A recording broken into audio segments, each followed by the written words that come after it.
Hey, everybody, welcome back to the End in Mind podcast. I'm your host, Caitlin, and super excited to welcome Jennifer with us here today. Thanks so much for being here. Hi, Caitlin. I'm thrilled to be here today. I'm so excited, as always, to chat with you. Can you start off by telling our guests a little bit more about yourself and what you do? Absolutely. So, my name's Jennifer Cresswell, as you mentioned, and I'm the founder and principal at Thoughtgro. We're a business consulting company where we focus on helping business owners prepare for scale or to sell their companies. We do that through creating alignment, operational efficiency, and communication that connects everyone from the top of the organization to the bottom of the organization, all with the goal of helping the owner get a lucrative exit when it's time to leave. It's so perfect for our title, as we were talking about before we hopped on. A lot of us business owners, and I think in life in general, we don't always think about the end result or the finality, of what the end will look like. What do you see with clients and preparation timelines that come up with preparing their exit? And what do you maybe feel resistance from some of these owners on? So it's a great question. And timeline, a lot of times everybody's thinking about what they need right now, what they want right now. And when you're thinking about selling a business, you need to be thinking about it a lot earlier than you probably think. I like to tell clients it's really good to have it in your mind 3 to 5 years before you want to be out. And a client will look and go, "Oh, that's a long time." And I get it, but a lot of people are starting to think when they do their first business, when they go out there, they're like, I want to exit in 10 years. Great. You know that. You don't have to focus on it. You just have to have that in your mind. So as you're planning, you're actually creating a scalable business. I think when you ask, what's some of the pushback, a lot of people start businesses doing things they love, right? They're really good at something. They're like, I can do this. I love it. Before you know it, they have a couple employees and a couple more employees, and they're still doing what they love, but the business has kind of outgrown what they can handle. Well, that's when you have to start thinking about, do you want to be running and leading a business, or do you want to be doing the work? Either decision is fine. You can be an owner and have a CEO that's running the business. You don't always have to be the CEO, but you have to know what you want and how you're going to be able to get out of the business and get something for all that hard work when it's time.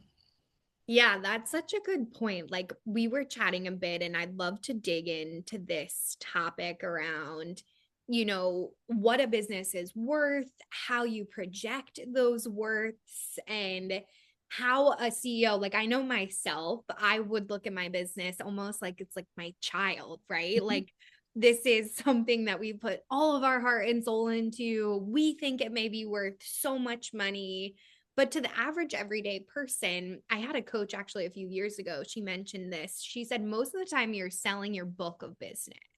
So it really may be around like the amount of clients that we have, even though we may have a very prosperous, abundant relationship with them now. Mhm. What do you see with clients with that type of attitude and how they can start to figure out, what their business is worth? So there was a study done a while back, and 60% of small business owners who sold their companies were unhappy with the price. They thought their business was worth a lot more than what it was valued for and what they ended up getting. That's a big number when you think about it, 60%. And I think what happens is business is good. It seems like you're making money. It seems like you're growing. Your clients are happy, but is it sellable? When you're actually going to go out to the market and you want to, like you said, your book of business is going to matter. So your clients, that's very important. But if all your clients love working with you and you're leaving, what kind of guarantee does that give the buyer that those clients are going to stay with them? So there, you need to look at both revenue and profit. So are you making money? And a lot of owners, there's a lot of perks you can take, different things. Or like, I'm putting expenses through the business. It's all legal. It's all in the up and up. Totally fine. But again, you're not separating yourself from your business. Like you said, it's almost like a child. So you want to look at both revenue. So what are you bringing in? Profit, what's left at the end of the day when you pay everybody, you pay yourself, etc. And then you also want to look at your clients. You want to look at your people. So do you have people in place that can run the company? And a big one that a lot of owners forget is process. Because if you're going to pull yourself out, and you have a process that runs and you have some good key people, a buyer is going to look at that and go, great, I can take you out of the business, plug your business in over here, and eventually make it what they're going to make it because you do lose control once you sell your business. Um, but it's all an asset. It's not just a book of business. It's not just a proprietary process, although that is worth something. It's the whole package. That's what's going to get you a higher multiple when you sell. That makes a lot of sense. And to kind of expand on this even more, like when you work with clients, you touched on this a little bit, you lose control, right? When you're selling. And Mhm. I can only imagine the psychological, another hurdle, right? As entrepreneurs have to go through. And we've all already probably lived through so much to get to that point. Do you get clients that may get cold feet, before they're getting ready to sell and maybe they change their minds? Like, I can really empathize with that way of thinking. Yes, this absolutely happens. And it's one of the reasons why when I work with clients, I like to start so early in the process Yeah, because it gives them time to start to process the emotions. What's it going to feel like? What's my identity going to be when I sell my business? A lot of people went into it and said, I'll just work until I'm dead. Well, that's not a strategy in my point of view. That's not something you should be aiming for. You should be aiming to, now, if you want to do that and you want to work, have at it, but you shouldn't have to. And I think one of the biggest things that owners miss is the emotional impact of going from an owner, from that being your identity, from that being your child. I digress a little bit with this, but you think of the empty nester syndrome when kids go off to college and all of a sudden parents are living in the house without the kids that have been a huge part of their lives for 18 years, right? Your business may have been a huge part of your life for even longer than that. So there's going to be that emotional work that you have to go through. I like to tell my clients to give themselves time and the grace to process it. And then, you're going into negotiations with the buyer. Now, I don't do those negotiations. I work with business brokers and investment bankers, etc. But being that right hand to my clients and saying, listen, let's just take a step back. Let's talk about this. Let's think, sleep on it, because the emotions get heightened if a buyer starts to go, well, I want you to, I want the earnout to be X and I'm only going to give you Y dollars up front. We're seeing a lot more earnouts. So that's another thing you have to take into consideration. You sold the business. Now you're going to be working for the new people for X amount of time before you get your full payout. So there's a big emotional process that goes through things. And just recognizing that helps you when you actually go through it.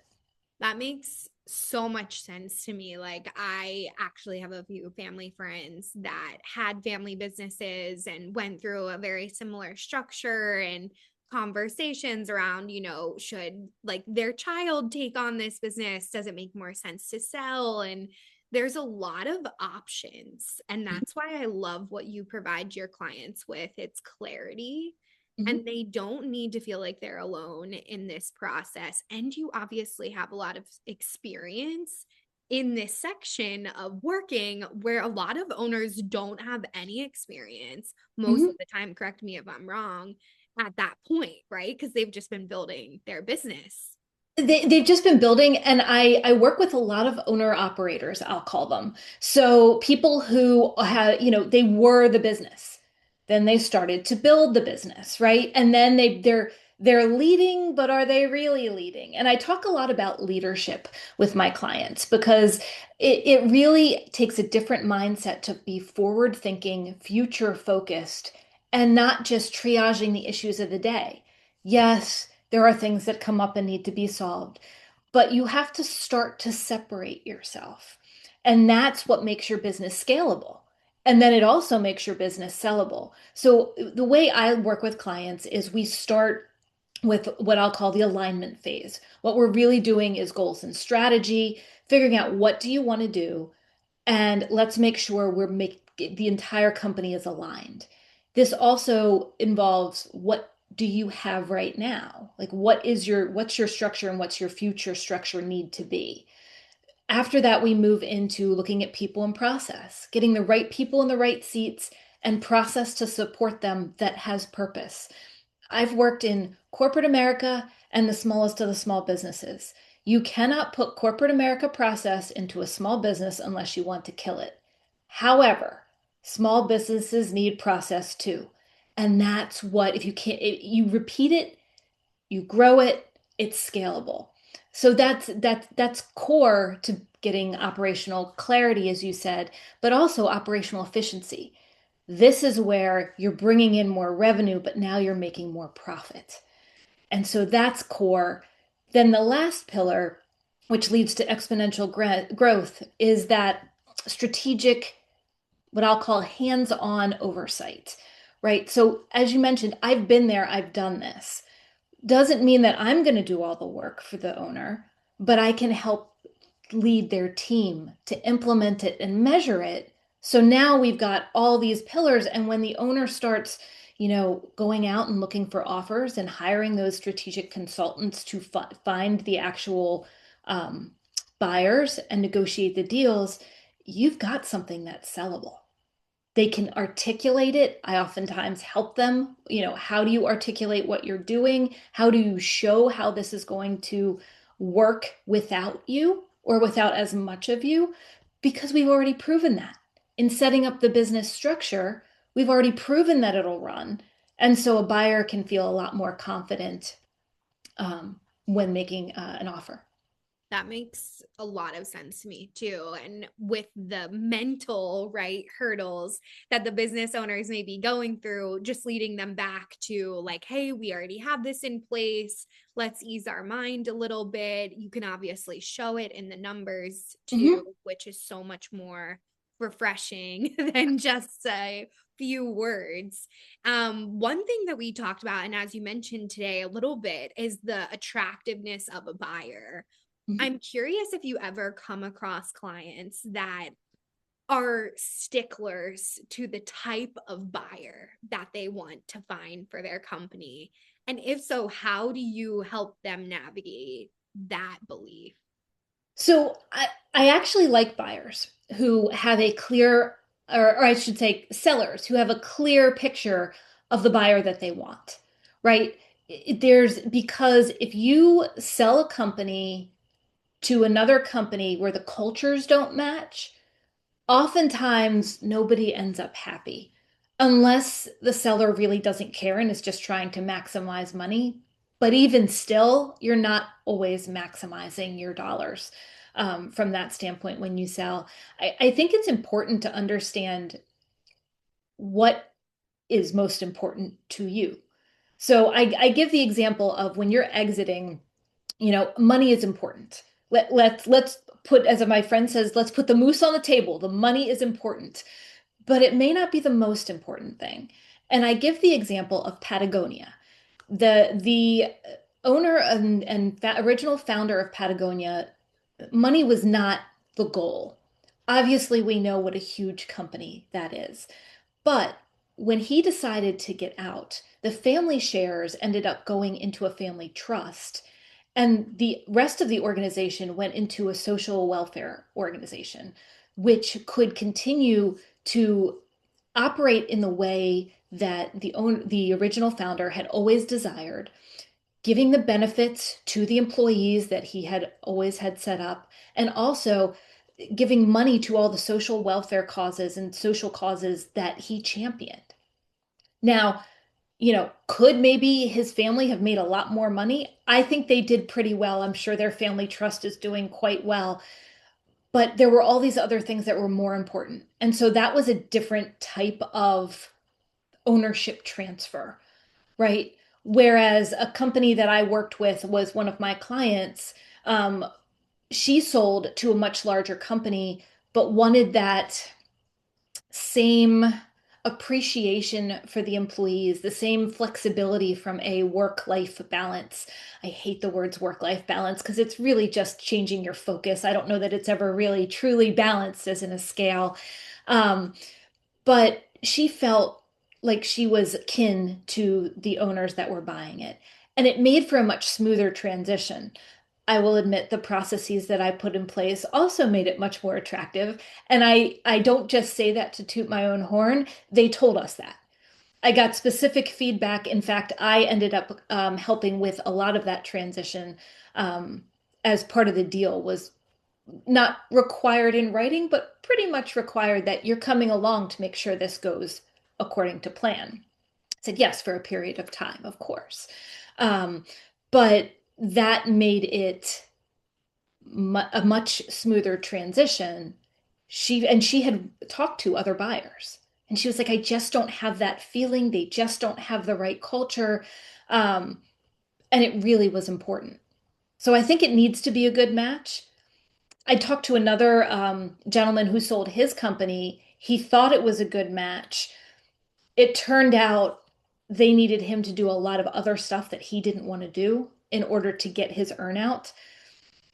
He did it, but it was a lot more painful of a sale and, transition than someone who you're feeling like there's much more a kinship between the two companies.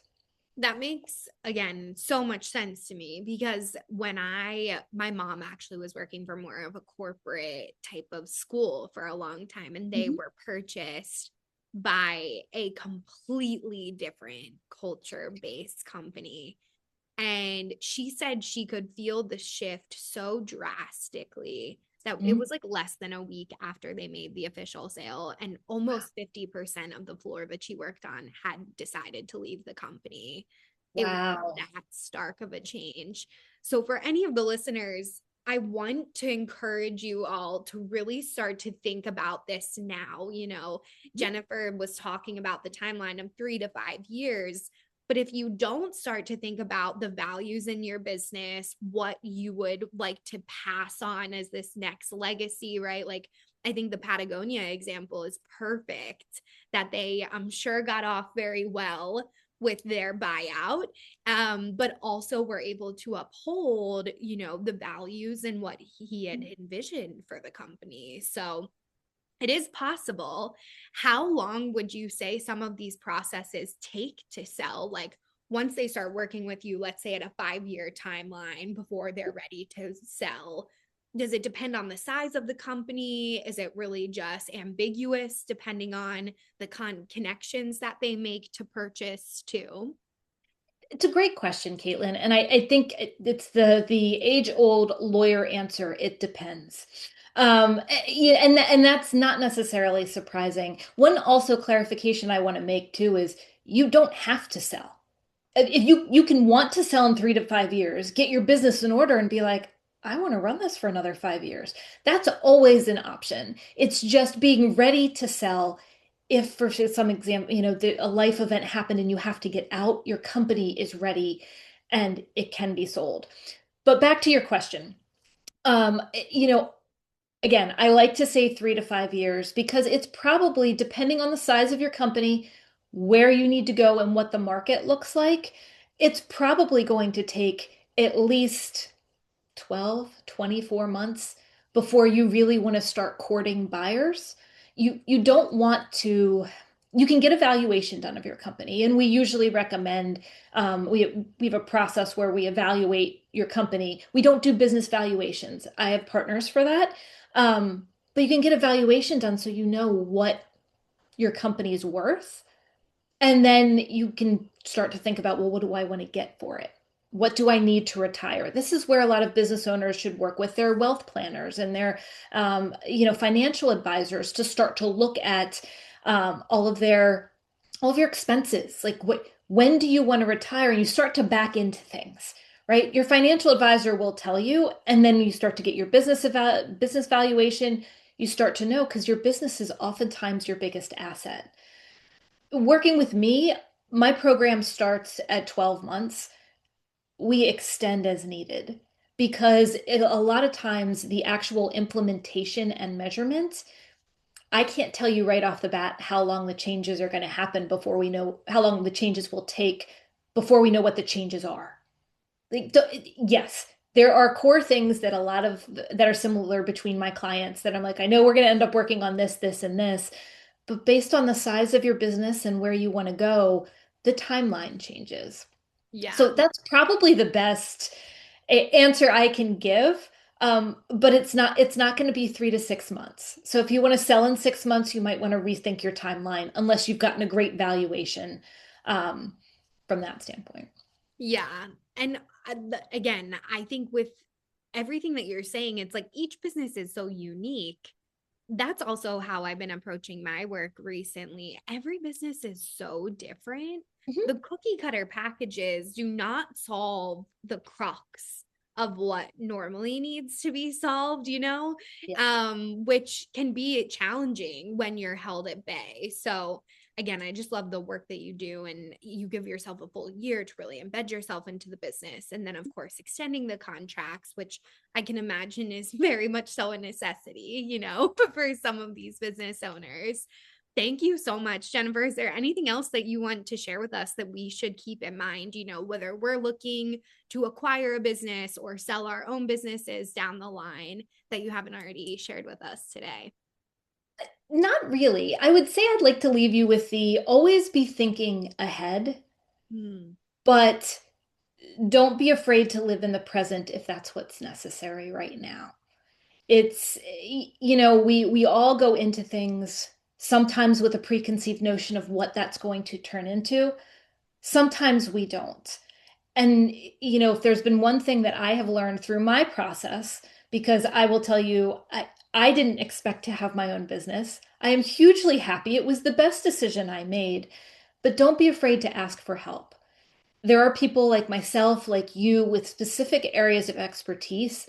The other thing that a lot of great consultants have are networks of other people that if you can't help them, that they may be able to provide a recommendation for other people to talk to. When you are when you do what I do, it has to be a match between me and the business owner. So if you really need this and we're not the best match, I have some people you can talk to. And I think any consultant who's going to tell you that they're the only answer and only they can do it, you may want to think twice about that. Don't be afraid to talk to more people, interview different people, and ask questions. These people, I'm here to help you. If I'm not helping you and I'm not getting you what you need, then I wasn't the right match. Do you know what I mean? So I think that's something that people really need to keep in mind.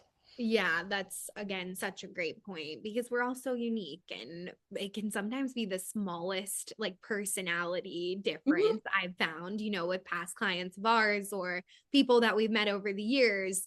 It can sometimes just be like one slight goal difference as well that we maybe can't provide them with. So I think it's great advice. Get down to the honesty, be honest with yourself first, right? Before you even have these conversations, which has really been the topic of today. So, thank you so much again. It was so great chatting with you. I definitely learned a lot today. I know our listeners did too. How can we Thank stay in touch with you and get to, follow you?